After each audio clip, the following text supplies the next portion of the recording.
Tuhan bersamamu.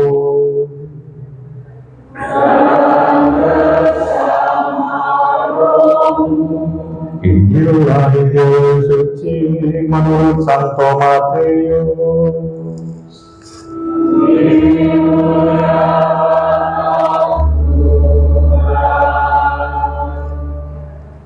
Kelahiran Yesus Kristus adalah sebagai berikut. Pada waktu Maria ibu Yesus bertunangan dengan Yusuf, ternyata Maria mengandung dari Roh Kudus sebelum mereka hidup sebagai suami istri. Karena Yusuf suaminya seorang yang tulus hati dan tidak mau mencemarkan nama istrinya di muka umum, ia bermaksud menceraikannya dengan diam-diam. Tetapi ketika Yusuf mempertimbangkan maksud itu, malaikat Tuhan tampak kepadanya dalam mimpi dan berkata, "Yusuf, anak Daud, janganlah engkau takut mengambil Maria sebagai istrimu, sebab anak yang dikandungnya adalah dari Roh Kudus. Maria akan melahirkan anak laki-laki dan engkau akan menamai dia Yesus, karena dialah yang akan menyelamatkan umatnya dari dosa mereka." Hal itu terjadi supaya genaplah firman Tuhan yang disampaikan oleh Nabi. Sesungguhnya anak darah itu akan mengandung dan melahirkan seorang anak laki-laki, dan mereka akan menamai dia Immanuel, yang berarti Allah menyertai kita. Sesudah bangun dari tidurnya, Yusuf berbuat seperti yang diperintahkan malaikat Tuhan itu kepadanya. Ia mengambil Maria sebagai istrinya. Demikianlah sabda Tuhan.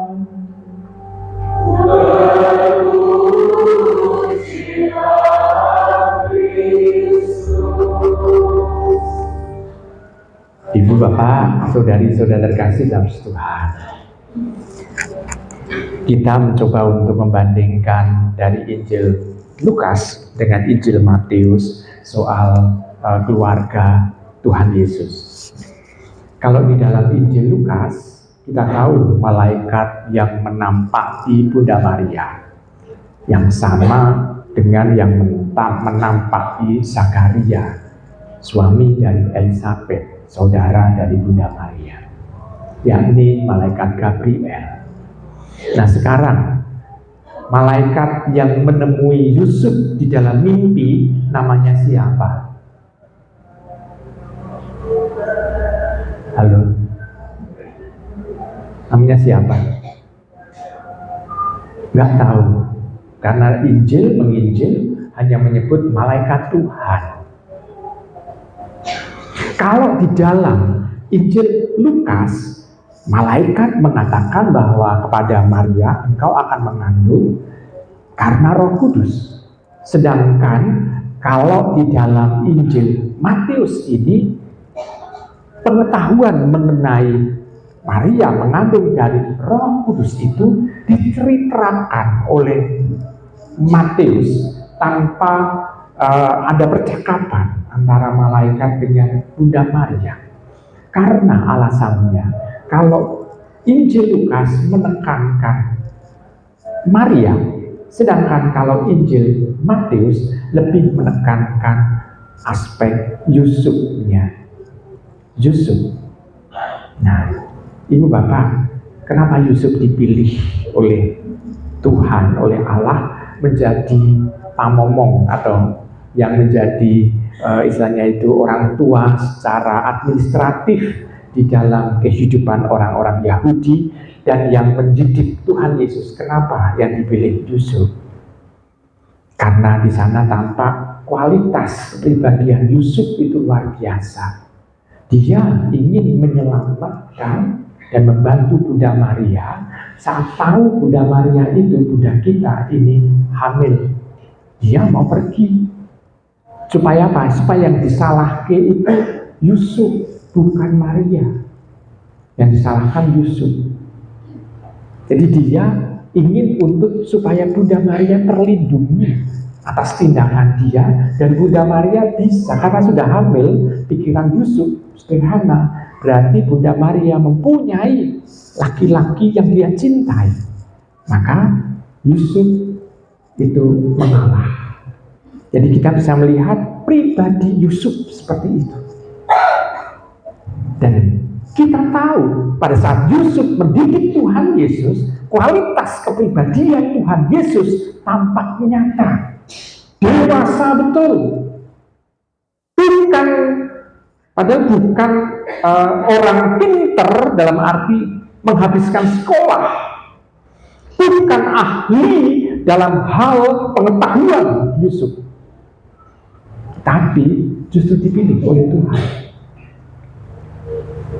Kenapa Tuhan tidak memilih misalnya Herodes, orang yang punya kuasa, kan pasti akan selamat, ini anak Allah. Kenapa tidak pilih dilahirkan dari kalangan orang-orang Yahudi yang terpelajar, misalnya orang-orang Farisi, orang-orang Saduki, ahli-ahli Taurat? Kenapa tidak dipilih mereka? Tapi Tuhan memilih Yusuf, wong deso, dan hidupnya hanya di Nazaret. Nazaret itu jangan Anda bayangkan seperti kerobokan ini ya.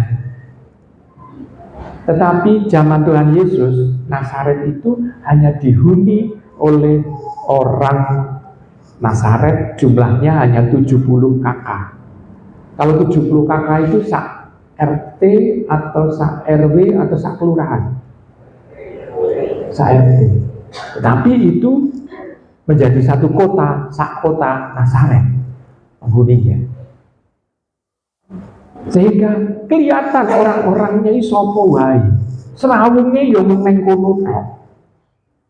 Dan kita bisa melihat bahwa Tuhan memilih Yusuf karena Tuhan menginginkan Tuhan Yesus belajar banyak mengenai tradisi Yahudi dan tradisi kehidupan bermasyarakat dan pengetahuan yang lain pula.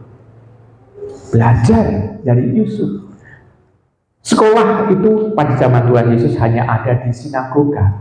Kalau orang itu mau untuk belajar bisa membaca Taurat, dan anak-anak wajib untuk bisa membaca Taurat dan belajarnya di sinagoga. Dan orang yang mengaku Yahudi harus bisa membaca. Jadi orang-orang Yahudi zaman Tuhan Yesus nggak ada yang buta huruf, buta aksara, tidak ada. Karena tanda orang ini menjadi Yahudi, orang itu harus membaca Taurat di sinagoga pada saat hari Sabat, pada saat usia 12. Nah, kita bisa melihat di sana Tuhan itu dididik oleh Yusuf dalam soal pengetahuan, soal yang lain, termasuk soal adat maupun juga keagamaan. Padahal Yusuf bukan kelompok imam. Yusuf keturunan Daud.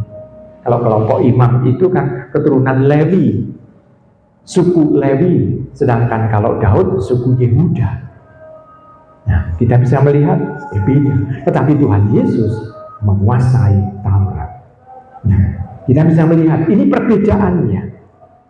Nah, kalau sekarang kita mencoba untuk menyelami lebih dalam rencana Tuhan melalui kehidupan Santo Yusuf, kenapa yang dipilih dia? Karena dia orang yang rendah hati. Tuhan tidak menginginkan dari misalnya itu dilahirkan dari keturunan yang kuat kuasanya.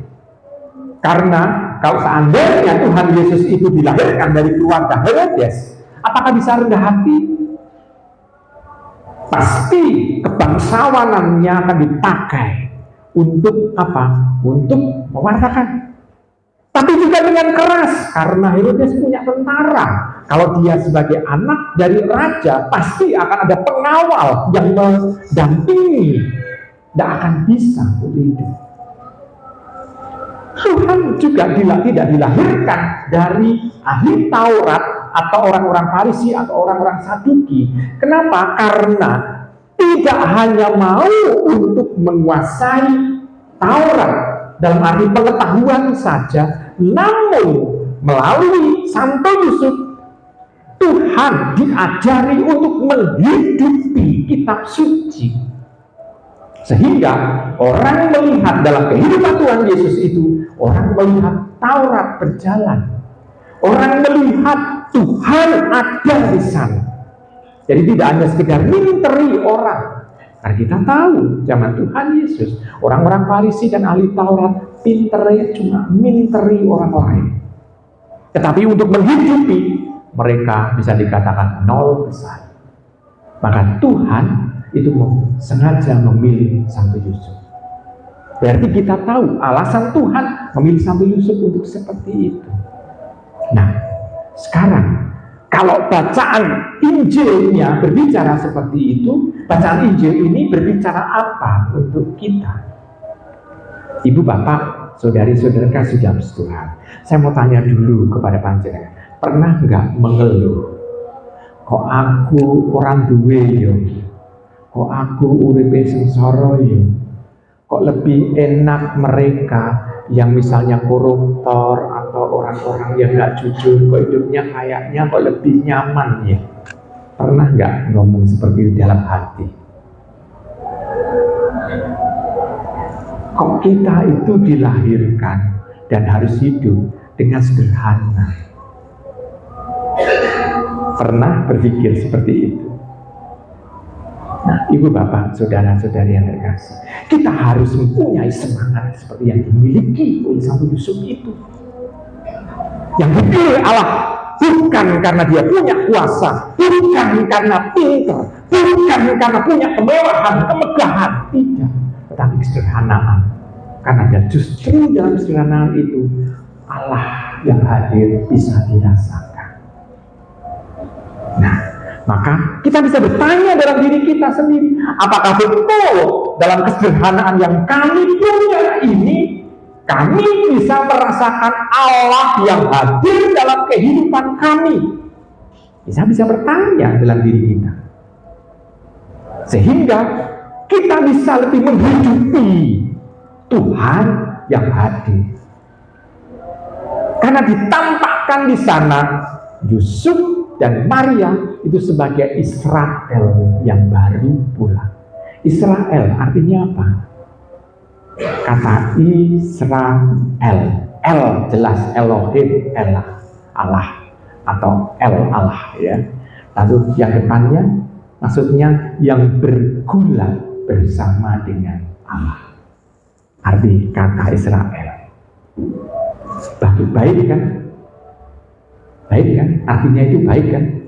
Yang bergulat dengan Allah. Nah, mereka bisa menghidupi bergulat bersama dengan Allah dalam kehidupan konkret. Nah, kita diharapkan juga mampu untuk bergulat bersama dengan Allah. Segala macam tantangan yang ada di dunia ini itu menjadi semacam kesempatan kita bergulat bersama dengan Tuhan. Kita bisa menemukan Tuhan dalam kehidupan kita yang nyata karena pergulatan kita dengan banyak tantangan, banyak rintangan, banyak hambatan di dalam kehidupan kita ini. Kita harus bergulat dan kita menemukan. Kalau Yakub yang disebut dengan Israel itu artinya ya, karena yang disebut Israel awalnya adalah Yakub, ya, Yakub yang bergulat bersama dengan Tuhan dan akhirnya Tuhan mengubah nama Yakub menjadi Israel. Dia menang dalam bergulat, kita pun diharapkan juga menang. Menang, kenapa? Karena Tuhan sendiri berkehendak dan Tuhan sendiri ada di dalam diri kita. Sehingga halangan, tantangan, hambatan yang ada dalam diri kita bisa kita kalahkan karena Tuhan ada di dalam diri kita. Nah, ini sebetulnya pesannya untuk kita.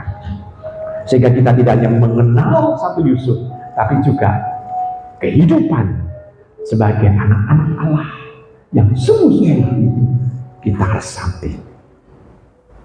Saya percaya dan saya yakin Berpanjangan semua dalam menyiapkan Natal nantinya, dalam masa Advent ini, Anda mampu untuk bisa merasakan hidup Santo Yusuf itu.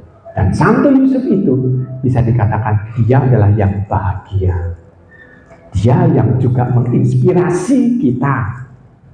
Dan dia pula yang sungguh-sungguh sejahtera dalam kehidupannya. Kenapa? Karena bahagia membuat dia itu lebih mampu menghadapi banyak tantangan.